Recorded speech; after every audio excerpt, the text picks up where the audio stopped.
Do not envy them. No, what am I talking about? The thing is, whether you are in school as a student or you're working, you would have likely seen certain things, right? For example, I saw a post on the internet mocking teachers, saying that those who can't, they teach. They were saying that those who cannot do, they teach. So it's an attempt to insult teachers. I remember seeing some writing somewhere saying that there are three types of people in the world. Those who make things happen, those who watch things happen, and those who wonder what happened. So it's an attempt to elevate those people who make things happen, giving them some sense of superiority, while insulting who they say are those who wonder what happened. So I've seen persons worshipping themselves, glorifying themselves, praising themselves on their physical features, their physical abilities, their mental abilities, their talents, their achievements, their success.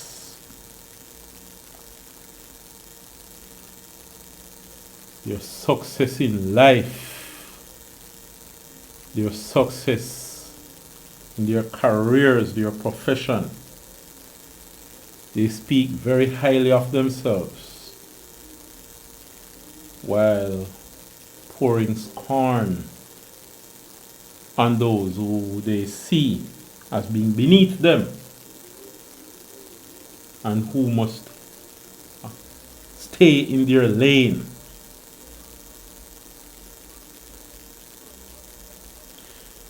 Some of them need to see other people fail so that they themselves can feel good about themselves, that they are better than somebody else. Maybe you are on the artistic spectrum, or you lack certain mental abilities to pass certain subjects or to achieve certain tasks.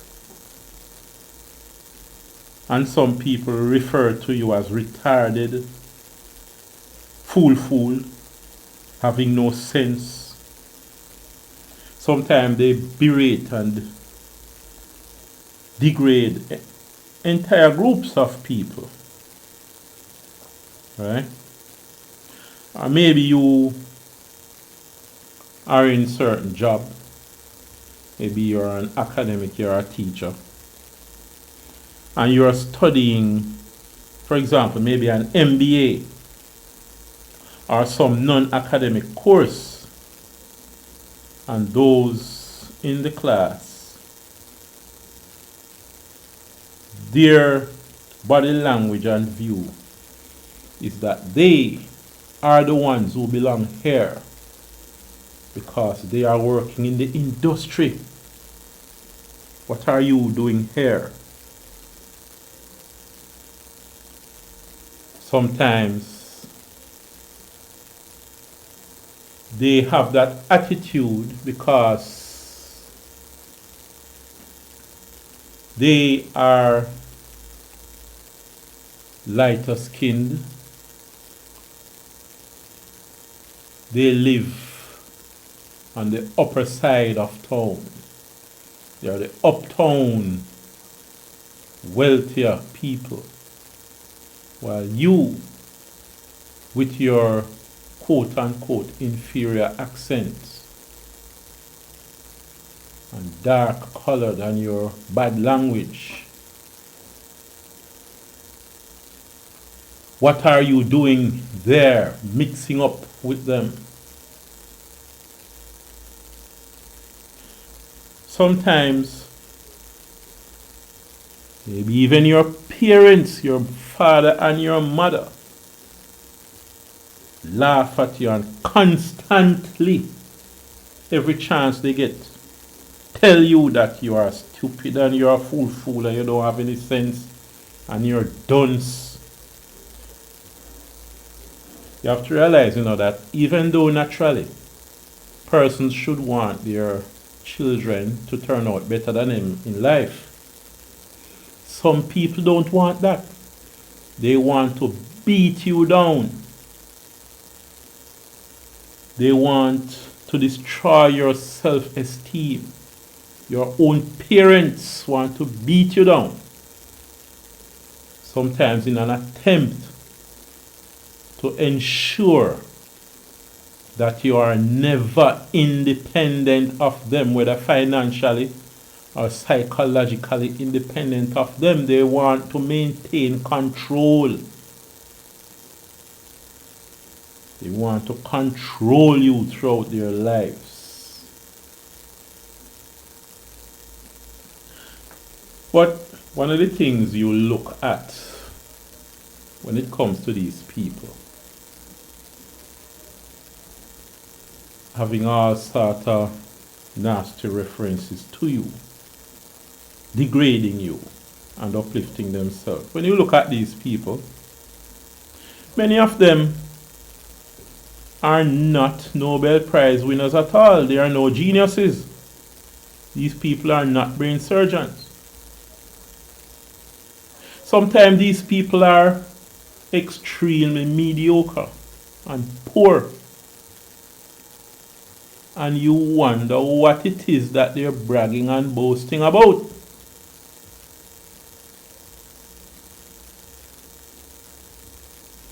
Now, when they refer to you, what they're doing, what you have is a case where one underachiever is looking at another who they think of as an underachiever or who they think as a threat to their position in this world or in a job or whatever it is. Right? It's like the pot calling the kettle black.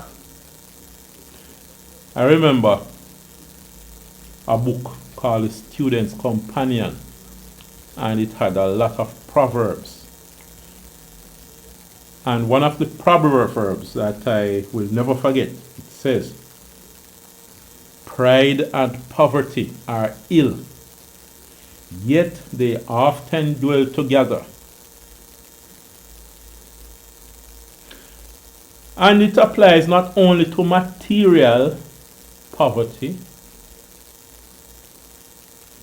it not only applies to money, where someone, because they are getting $1 more than you, they think of themselves as higher than you are and elevate themselves in the stratosphere while you are down there. So it not only applies to money, it applies to achievement, to mental ability. These people, they have not achieved anything of note in life, but they're so braggadocious and haughty. You have to be scratching your head and wondering what's going on. And there may be some who, yes, they have achieved something, right? But at the same time, envying them is like envying a dog. Don't have any respect for the the braggadocious, the proud, right? Now, in many cases, bragging and boasting over somebody else, it is really a mating ritual, you know. You see, within the human species, maybe with others too, the males compete against each other for access to female. They know that the female wants a strong male worker to work and provide for her and her children. I say worker in space of the 4-letter word, that one of those words that YouTube don't like. S starts with S, ends with E. But let me continue using the word worker. So the female wants a strong worker to provide for her and her children. She also wants a dangerous guard dog to protect her and her children.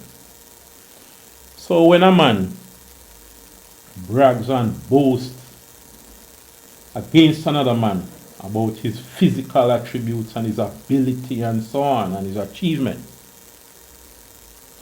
he is really sending out a message to women saying, mate with me, don't mate with this other man. That's one thing he's really saying. As for women brag against each other about who can attract such a worker and such a dangerous guard dog. Such a dangerous guard to protect her and her children, and a worker to provide for her and her children. So she knows that when she attracts such a man, she can show off and brag among her female friends. The rock on her finger is bigger and more expensive than that of her female friends and colleagues. She can boast about the car that she bought her, take pictures and flash them on social media about which hotels they visit and where they travel to and which foreign country they went and where they went. How big their house is, how expensive the car is. How expensive she can shop because she had attracted such a man. Well, you do have women who brag and boast against men, competing against men. Probably those are more tending towards the LGBT community. I don't know. But back to what we're talking about. The fact is, this woman who can attract such a man, and that man who brags and boasts and peacock, meaning that the peacock spread its beautiful, colorful feathers to attract a mate. The human male also flashes his car and his wallet and his clothes, his jewelry, also to attract such a mate. But that woman bragging on other women also is showing that when she is ready to cash out of the marriage, then she can be awarded a bigger alimony. The house is expensive, so she can be awarded half of that house.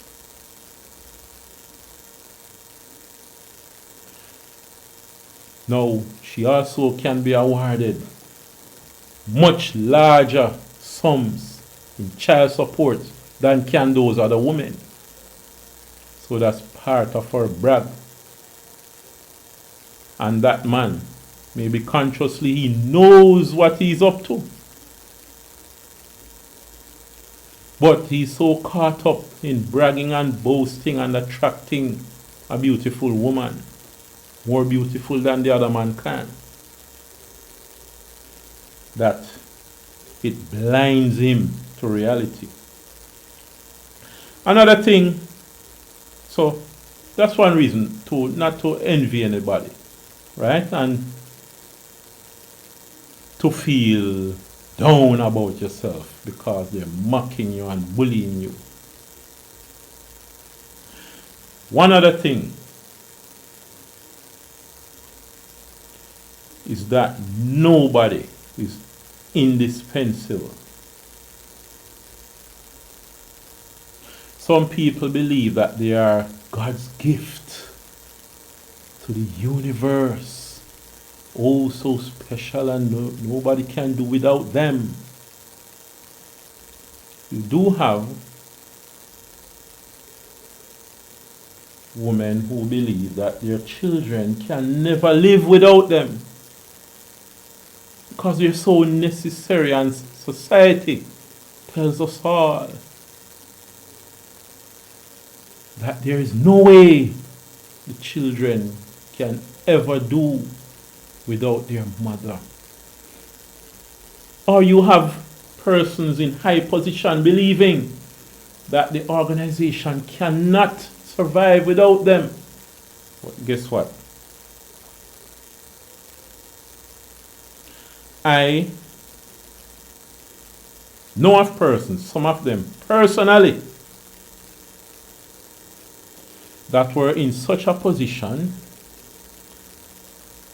Then you read something on social media, a post, RIP, and their name. Rest in peace. It may be by a motor vehicle accident, by violence, cancer, stroke, heart attack, or some other means. And I have seen so many very highly gifted, high achievers, some of them absolutely braggadocious and proud of themselves. And they have not even made it to their mid-40s, much less 50s, because they dropped dead from a heart attack or stroke or cancer or some other thing. I know personally also of women who have had children. Children a few weeks old, a few months old. One of the latest case, that mother, after having the child, the doctor discovered something. She had advanced cancer and only a few months to live.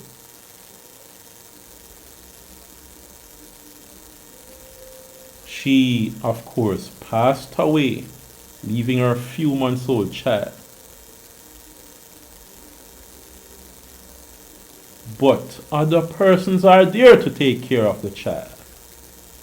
I remember seeing a funeral procession passing on a road, and two women were talking. One of them said, those little children, their mother died, leaving their grandmother to take care of them, and now their grandmother died and their father lives far away, more than 100 miles away. Right? So the fact is, nobody is indispensable, whether it is within a family unit or a public sector organization or a private sector company or any other entity, no one is indispensable. No one is even necessary.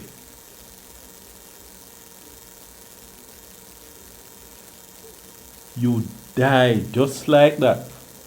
Just like when you have a dog that was hit down by a motor vehicle